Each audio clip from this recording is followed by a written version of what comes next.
Breaking news এই মুহূর্তে কসবা গণধর্ষণের মূল অভিযুক্ত মনোজিৎ 23 অগস্ট আলিপুর আদালতে কসবা গণধর্ষণের চার্জশিটে মনোজিৎকেই মূল অভিযুক্ত বলে উল্লেখ। মনোজিৎকে সাহায্যে দুই সহযোগী প্রবীর জৈব, চার্জশিটে নিরাপত্তারক্ষী পিনাকি বন্দ্যোপাধ্যায়ের নাম। আরও ডিটেল জানাবে অমিত, রয়েছে আমার সঙ্গে। অমিত, 23 অগস্ট আলিপুর আদালতে কসবা গণধর্ষণ মামলার চার্জশিট জমা দেওয়া হয়েছিল কলকাতা পুলিশের গোয়েন্দা বিভাগের তরফে। যে চার্জশিট ইতিমধ্যে নিউজ 18 বাংলা হাতে এসেছে, তাই দেখা যাচ্ছে যে এই চার্জশিটে মনোজিৎ মিশ্রকে প্রাইম অ্যাকিউজ বা মূল অভিযুক্ত দেখানো হয়েছে এবং মনোজিৎ, জয়ীদ, প্রবীর তার প্রত্যেকে একসাথে ষড়যন্ত্র করেছিল।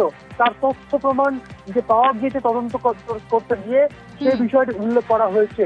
এই মনোজিৎ ওই তরুণীকে প্রথমে শারীরিকভাবে হেনস্থা করেছিলেন ইউনিয়ন রুমে, তারপর জোর করে আটকে রেখে গার্ড রুম বা দক্ষিণ কলকাতা ল কলেজে গার্ড রুম, সে গার্ড রুমে তাকে ধর্ষণ করা হয়।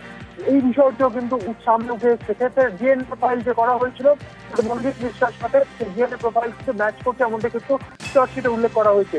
চার্জশিটে উল্লেখ করা হয়েছে যখন তাকে জোর করে আটকে রাখা হয়েছিল ইউনিয়ন রুমে, সেই ইউনিয়ন রুমের জানলা দিয়ে ভিডিওগ্রাফি করেছিলেন প্রমিত এবং জয়ী, যা পরিকল্পনায় সামিল। সেই পরিকল্পনা যে তারা যে করেছিলেন, তারা যে চক্রান্ত করেছিলেন, তার এই তথ্য প্রমাণ, এই ছবি তোলা, এই বিষয়টি উল্লেখ করা হয়েছে।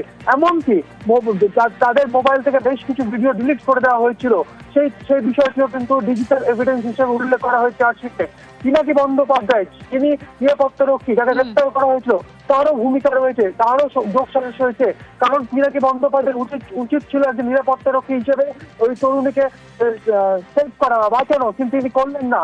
তিনি উল্টে এদেরকে সহযোগিতা করলেন। সেক্ষেত্রে পিনাকি বন্দ্যোপাধ্যায় এই ষড়যন্ত্রের মধ্যে সামিল ছিলেন, এমনটা কিন্তু চার্জশিটে উল্লেখ করা হয়েছে। সব মিলিয়ে মনোজিৎ মিশ্রকে এই গণধর্ষণ মামলার প্রাইম অ্যাকিউজ বা মূল প্রধান অভিযুক্ত দেখানো হয়েছে চার্জশিটে।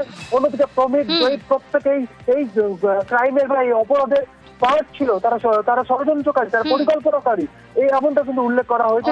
চার্জশিটে উল্লেখ করা হয়েছে মনোজিতের নাম এবং সেই মূল অভিযুক্ত বলেই উল্লেখ করা হয়েছে। বেশ।